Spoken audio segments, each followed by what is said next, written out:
The sun had barely dipped below the horizon, casting long shadows over the small, quiet town of Miller's Grove. Most of the residents were either winding down for the night or already inside, settling in for a peaceful evening. The kind of evening that seemed normal, that is, until a roar of engines shattered the calm. A group of bikers rolled into town. Their loud, rumbling motorcycles echoed through the narrow streets as they cruised past the closed shops and quiet homes. They had been on the road for days, searching for a place to stop, a place to rest, a place where they wouldn't be judged. They were known for being troublemakers, wild and untamed, the kind of people who lived by their own rules and didn't care much for authority. The town of Miller's Grove had seen their kind before, and the tension was palpable. As the bikes pulled into the local dive bar, the Rusty Gear, a few people paused their evening routines to look at the newcomers with wary eyes. Inside the Rusty Gear, the atmosphere was nothing short of chaotic. The place smelled of cheap beer and stale smoke, a place where the regulars sought refuge after a hard day's work. The bar was lined with weathered faces, men and women who had seen the best and worst life had to offer. They were mostly good people, hard-working folks who had spent their lives in this small town, making do with what they had. But they all knew that things could change quickly when the bikers came into town. The bikers entered the bar with an air of confidence, as though they owned the place. Their leather jackets, adorned with patches and logos, told a story of their own, a story of rebellion, freedom, and a life lived on the edge. They made their way to the back corner of the bar, where the dim light flickered, and the jukebox played a mournful tune. A few regulars watched them cautiously from their tables, but no one dared to make the first move. The last thing anyone wanted was to provoke a fight. The tension in the air was thick enough to slice with a knife, and it wasn't long before something happened to spark a confrontation. It started with a misplaced comment, the kind that could easily be ignored, but the mood was already so tense that it set off a chain reaction. A biker, drunk and rowdy, bumped into a local man, spilling his drink. A few words were exchanged, some insults thrown, and before anyone knew it, the situation had escalated. The regulars tried to stay out of it, but there was something about the bikers' presence, something that made the atmosphere even more volatile. The air crackled with anticipation, and the few people in the bar who were watching knew that this would be more than just an argument. It was about to turn into a full-blown fight. Then, just as quickly as it had started, the chaos was interrupted by the sound of a calm, steady voice. Enough. The words were simple, yet they cut through the noise like a hot knife through butter. They were spoken with an authority that commanded attention, and everyone in the room froze. For a moment, no one moved. The bikers looked up, startled. Even the regulars, who had been preparing for the worst, paused to see what would happen next. The voice came from none other than Clint Eastwood, who had entered the bar just moments before, unnoticed by most. He had been driving through town on his way to somewhere else, just a man looking for a quiet drink. But when he saw the trouble brewing inside the bar, he couldn't stand by and let it happen. Clint, dressed casually in a faded denim jacket and worn jeans, looked every bit the part of the grizzled old cowboy he had portrayed in countless films. His face, lined with age and experience, was hard as stone, but his eyes held a sharpness that seemed to see straight through the tension. There was no bluster in his voice, no forceful demands, only quiet, cold authority. The bikers, who had been preparing for a fight, stopped in their tracks. They looked at each other, confused at first, but then something clicked. They recognized him. Clint Eastwood, the iconic actor, the star of films like Dirty Harry, The Good, the Bad, and the Ugly and Gran Torino. His reputation as a tough, no-nonsense character from the silver screen had made him a legend, and in a moment like this, his presence was enough to quiet the storm. Clint stepped further into the bar, his boots echoing against the floor, and made his way toward the center of the room. The tension was still thick in the air, but something about Clint's demeanor had taken the wind out of the bikers' sails. They were tough, but they weren't foolish. They knew better than to push someone like Clint too far. The bartender, A wiry man with glasses perched on the end of his nose watched the scene unfold in silence, unsure of what to do next. He had seen his fair share of fights, but this was different. This was Clint Eastwood, and his calm presence had already done more than the entire bar's worth of tough talkers could have done. One of the bikers, clearly not used to being told what to do, sneered and took a step forward. "Who do you think you are?" he growled, his voice laced with a challenge. Clint didn't flinch.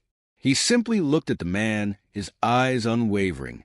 "The guy telling you to sit down," he replied evenly. The room went quiet. Everyone was waiting for the punchline, waiting to see how this was going to play out. But there was no need for a punchline. Clint's words carried weight, his calm assurance, his quiet confidence. The biker hesitated, taking a long look at Clint's unflinching gaze, before finally stepping back. Clint didn't move, and for a moment, the entire room held its breath. The bikers, who had come into the bar expecting an easy fight, suddenly found themselves facing something they weren't prepared for. A man who didn't need to raise his voice, didn't need to throw a punch, to make them realize their foolishness. Clint Eastwood had done it with nothing more than a few well-chosen words, a steady presence, and the quiet power of a life well lived. The biker who had been about to cause the trouble finally backed down, a tense silence filling the room. No one said a word for several seconds, but it was enough. The tension that had been so thick in the room began to dissipate, like steam escaping from a pressure cooker. The bikers, realizing they had been outmatched not by force but by presence, nodded silently to each other and turned toward the exit. One by one, the troublemakers made their way to the door, their pride bruised, their plans for a chaotic night of reckoning completely foiled. They filed out, leaving the bar's atmosphere lightened, and the regulars could finally breathe again. Clint watched them leave without a word. He wasn't there to make a scene, to claim victory, or to bask in the limelight. He simply wanted to see the right thing done. He turned back to the bartender, ordered a drink, and leaned back in his chair, content in the knowledge that the day had been saved, without a single punch thrown. As the bikers disappeared into the night, the regulars in the bar exchanged glances, and a quiet sense of gratitude filled the room. Clint Eastwood had done what he did best. He had been the hero when no one expected him to be. He had stepped into a volatile situation, not with bravado or arrogance, but with calm strength. And just like in his movies, Clint Eastwood had left an impression on everyone in that bar. The tough guy, the cowboy, the man who didn't need to raise his voice or throw his weight around. He had proven, once again, that the true strength of a hero lies not in their actions, but in their presence. As Clint took a sip from his drink and looked around the now quiet bar, he allowed himself a small smile. The night was peaceful once again, and for him, that was all that mattered. The hero had saved the day, not with violence, but with something far more powerful: wisdom, patience, and quiet authority. The quiet buzz of conversations and the rusty gear resumed, albeit with a noticeable shift in the atmosphere. People who had been holding their breath, unsure of how things would unfold, now found themselves slowly exhaling. The tension lifted. Clint Eastwood's presence had done more than calm the storm.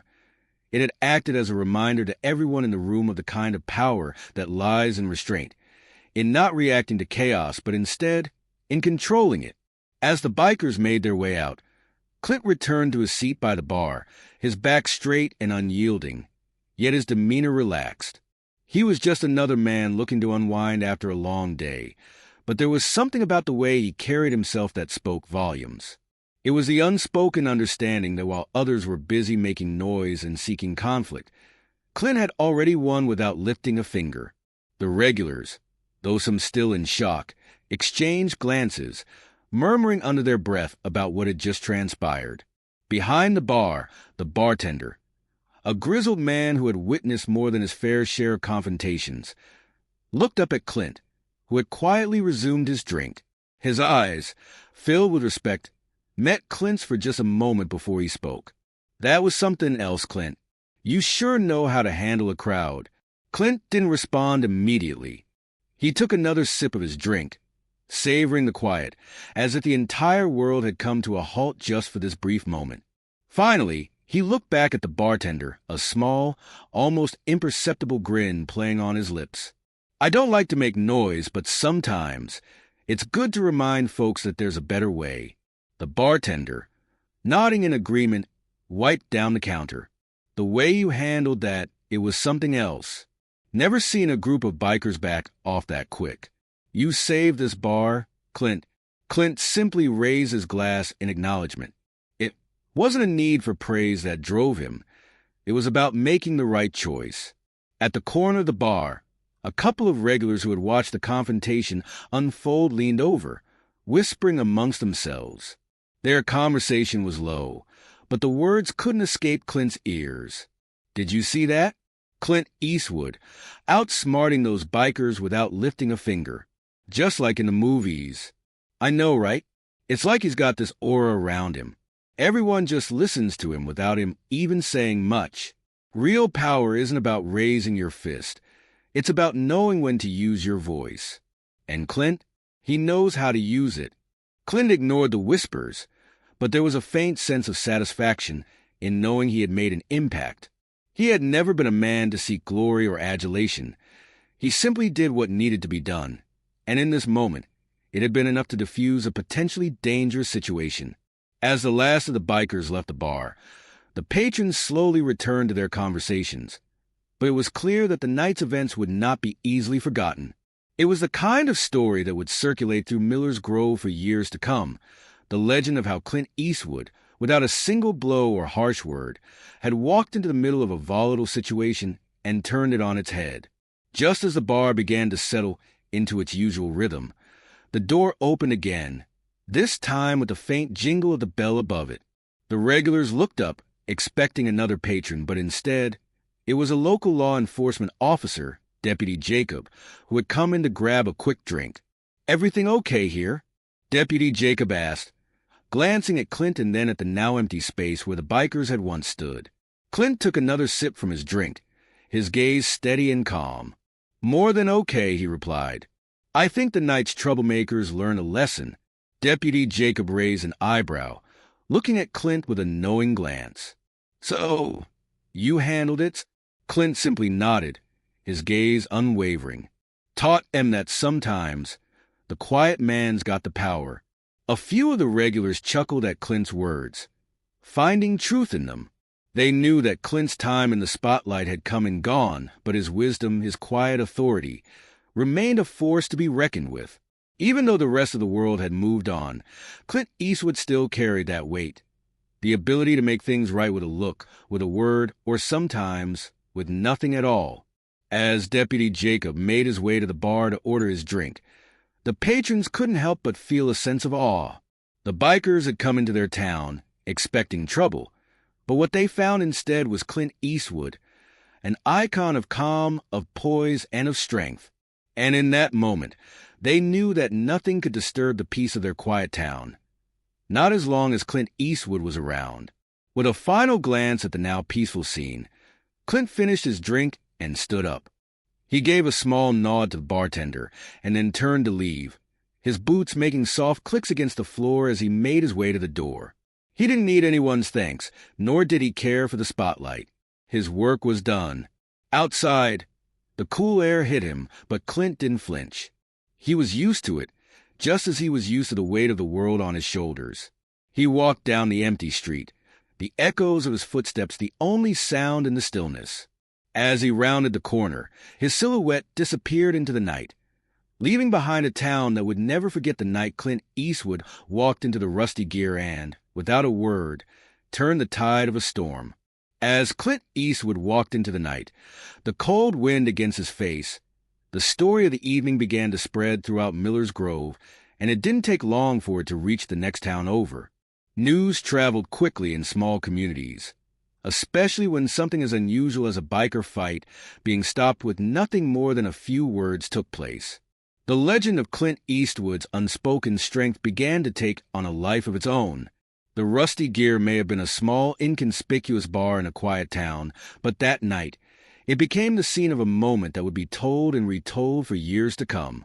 It was not just a story about a man stepping in to stop a fight. It was about a philosophy, a quiet reminder that not all problems are solved with force. Back inside the bar, the regulars were still reeling from what had happened. They had seen the bikers, their rough and intimidating presence. And they had heard the insults, the curses, the challenge that had been thrown around. But they had also witnessed something extraordinary. They had seen Clint Eastwood, a man known for his roles in films that often involve violence, step into a room filled with chaos and transform it with little more than a glance, a few words, and a calm presence. The bartender, still wiping down the counter, was the first to speak after Clint left. His voice was low, almost reverential. "Well, I guess you can't really teach that," he muttered. "It's something a man either has or he doesn't." One of the regulars, a man named Joe, who had been sitting at the end of the bar the whole time, raised his glass, his eyes thoughtful. That wasn't just Clint Eastwood in there tonight, Joe said, his voice strong but tinged with a sense of awe. That was a man who's seen it all, who knows how to handle the tough stuff without having to prove a thing. He walked in and they listened. It wasn't about threats. It wasn't about muscle. It was just presence. That's the kind of power no one else has. The others at the bar nodded in agreement, some of them staring into their drinks as if searching for some answer they hadn't been able to put into words until now. The bikers had come in thinking they were the ones in control, and for a brief moment, it had seemed like they were right. But all it took was one man, calm, strong, and silent, to show them that power wasn't just about who yelled the loudest or who had the toughest exterior. Sometimes, the strongest presence in the room was the one who said nothing at all. The rest of the evening passed quietly, with only murmurs about what had happened, mixed with a sense of pride that their small town had played host to something far beyond the ordinary. Clint's visit wasn't just a moment for the Rusty Gear. It was a moment for Miller's Grove itself. It was the kind of night that reminded everyone of the value of strength and calm in the face of adversity. As the evening turned to night, the bar slowly emptied, with patrons who had witnessed the scene going their separate ways. But not a single one of them would forget the man who had turned a potentially dangerous situation into an unforgettable lesson about control, respect, and the real power that lay in knowing when to speak and when to be silent. For Clint Eastwood, it was just another night in a quiet town. But for everyone else in the Rusty Gear that night, it was a reminder that true strength isn't about physical prowess or the ability to intimidate. It's about the quiet confidence that comes from knowing who you are and what you stand for. It was a lesson they'd carry with them long after the evening was over. As for Clint, he continued down the road, the cool night air surrounding him. He didn't need the applause. He didn't need the recognition. In his mind, the job was done. The storm had passed, and the quiet strength of a single man had turned the tide.